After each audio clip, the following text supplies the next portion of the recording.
If we found out aliens existed, would you still believe in God? Today on Made for Glory.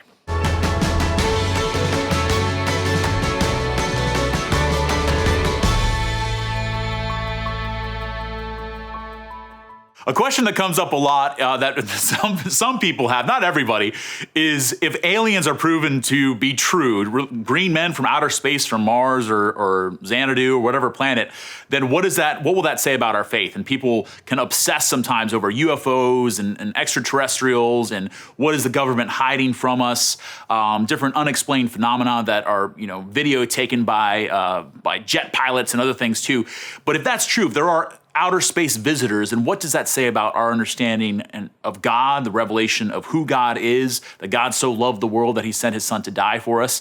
And an interesting take on this is one taken by C.S. Lewis. C.S. Lewis is a great 20th century apologist. He's very famous for writing the Chronicles of Narnia. He also wrote a trilogy that is wonderful called the Space Trilogy. And in that, he deals with the Christian concept of God and salvation and how that impacts other planets. The hypothetical other planets, if there were alien life forms. Because the reality is what we understand and know of God is that God is not just one big kind of man that's floating outside of our planet Earth, that he's up in space somewhere and you can go find him by getting in a rocket ship. That God is the creator and sustainer of all that is, and that he looks upon his creation with love. And you think of the billions and billions of stars and galaxies and a kind of astronomical amounts and how big space is and how wide it is and how mysterious it is, that we always rush to project our own understanding of life, that there's life here, so there must be life somewhere else. And it's possible that there is. It's possible that life in some sort of form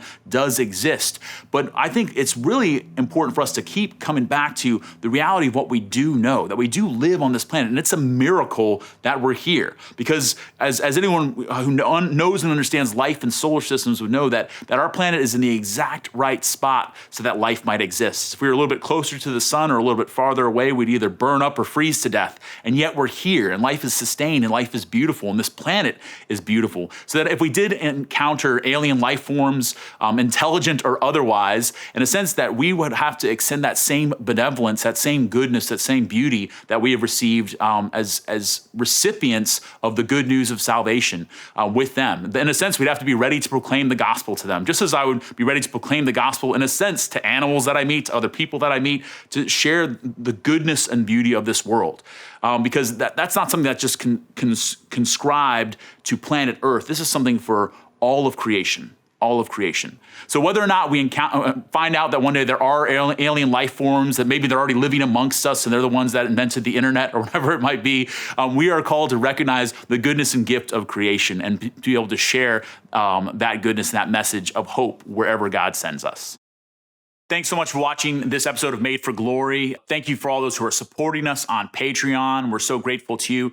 Also, as well, for all those who are leaving comments and questions below, that helps us to continue this conversation about what it means to be a Catholic in these very challenging times. God bless.